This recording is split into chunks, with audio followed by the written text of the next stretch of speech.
Living longer, living healthier, living better than ever before. Welcome to Mountain Pacific's Healthy Living for Life, a weekly series that gives you the information, education, and expert insight you need to become an active participant in today's ever-changing healthcare climate. Here now is today's program host. Lou Gehrig was at the peak of his athletic career when it started to develop. Fans thought he was just in a slump, but the reality was that amyotrophic lateral sclerosis, or ALS, was robbing his body of its abilities. And just a few years after his record-breaking streak with the New York Yankees, Gehrig died at the age of 37. Today, we will talk about ALS, commonly known as Lou Gehrig's disease. Welcome to Healthy Living for Life, a show dedicated to helping you do just that. I'm Beth Brown, your host. Stay tuned. Welcome back. Joining us this morning is Paul Tuss. Paul's wife, Pam Hillary, had ALS before she passed away in 2016. Paul's mother also had ALS. Thank you for joining us this morning. Thank you for having and for me. sharing your story. You bet. Can you just tell us a little bit about your wife, Pam? Sure. Pam and I actually met at the University of Montana as students. She was a graduate student. I was an undergraduate student. Pam's from back east. She comes from a very large family. She's the youngest of 7 children in her family. And she got her undergraduate degree at William & Mary and then came out to the University of Montana to study environmental studies. And so we met there, and as they say, the rest is history. We were married for 27 years, have 2 children. In fact, my daughter graduates this month from Havre High School, and she was diagnosed with ALS in 2013. Okay. And were there some indications, or how did you first know something was wrong? Were there some signs that you picked up on that you knew she might have ALS? There were some signs. She was actually in a yoga class, and she discovered that that was becoming more and more difficult for her to participate in.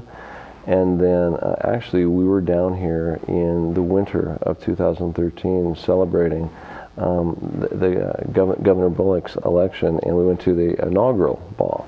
And the next day, we were with some friends here in Helena, and we were walking around the Capitol and just taking an early morning walk, and we were teasing her that perhaps she danced a little too hard the night before, because she was having difficulties keeping up with us. And the ALS started in her right leg. Okay. And it progressed, and pretty soon she started to drag her right leg, and so we knew that something more serious was wrong with her.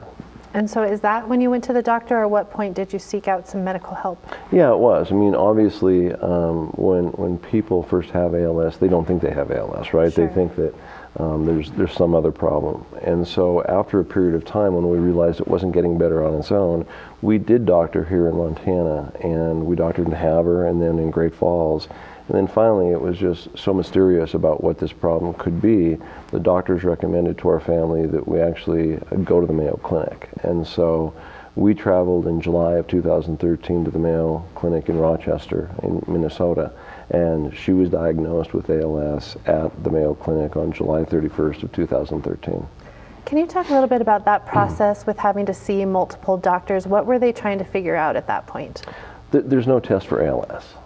There's no one test, and so in some ways it's the last disease standing, right? You test for Lyme disease, you test to see if the individual has had a stroke. There's a lot of other things that you rule out, and so once all those other difficulties or diseases are ruled out, ALS really was the diagnosis. And so when you got that diagnosis, what were your initial thoughts? What did you and Pam do? We had some inkling that it may have been ALS, primarily because, as you mentioned earlier, my mother passed away from ALS in 2002. So we knew a little bit about the disease, but the disease is so rare. Mm-hmm. They say that 2 or 3 people out of 100,000 people get it. And so the thought that it visited my family twice is almost inconceivable. So we didn't think it was ALS. And then when we started thinking a little bit more about it, we realized, well, maybe it was. So in Pam's case, then, how did the disease progress?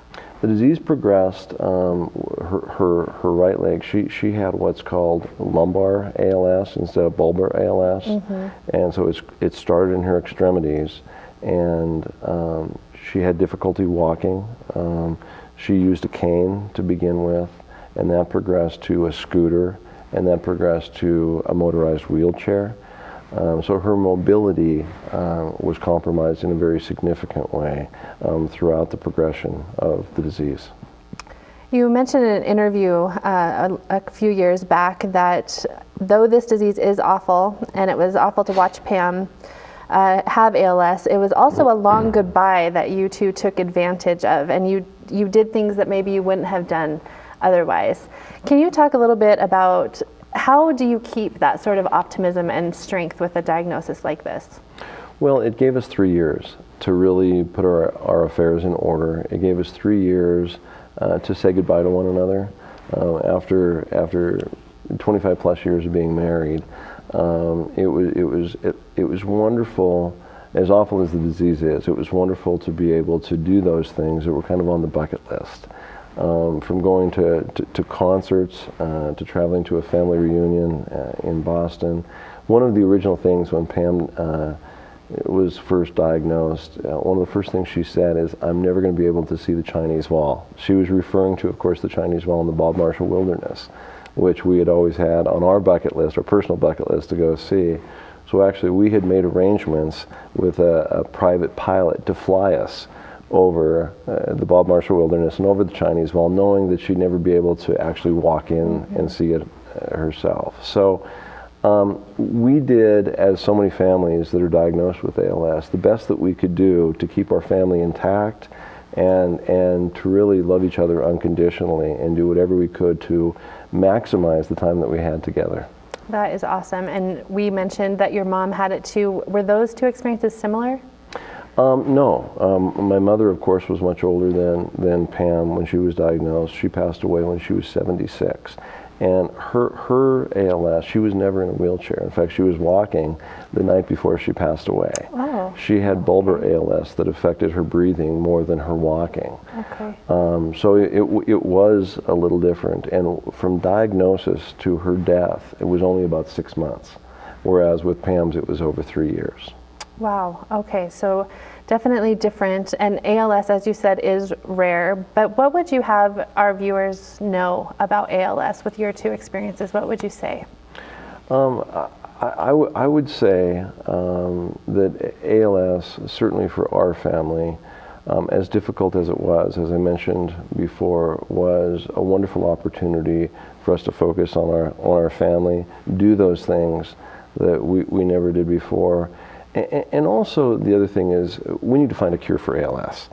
And Pam was a strong advocate, even after she was diagnosed with ALS, for getting the proper funding to find a cure for this from Congress. In fact, she traveled in her wheelchair back to Washington, D.C. to lobby Congress for additional funding for research to find a cure for ALS.